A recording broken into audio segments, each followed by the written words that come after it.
Nimé Bokolosane a tout juste 16 ans. Famille éclatée. Avec ses 3 frères et sœurs, elle vit à Soweto avec comme seul soutien son grand-père, lui-même sans travail. Elle fait tout simplement partie des 60% d'enfants qui, en Afrique du Sud, vivent dans l'extrême pauvreté. Avec une trentaine d'autres adolescents de Soweto, elle est soutenue par l'association François-Xavier Baniou. Une chance pour avant tout pouvoir manger à sa faim. Beaucoup de gens n'ont pas assez d'argent pour se nourrir. De plus, si vous pensez aux gens qui sont séropositifs et qui ont un régime spécifique, ils ne peuvent rien faire. Vraiment, il y a peu de choses qui sont faites ici pour aider les gens à se nourrir.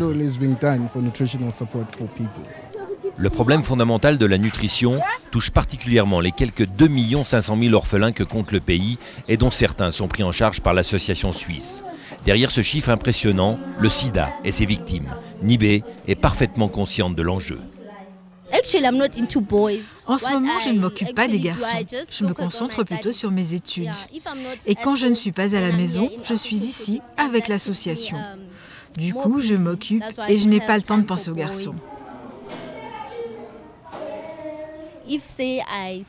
Quand je rencontre une fille dans la rue, je vais la voir et j'essaye de l'encourager par rapport aux problèmes qu'on rencontre ici dans les townships en tant que jeune fille. Parce qu'il y a beaucoup de grossesses chez les adolescentes. Alors, on essaye de leur parler. Oui,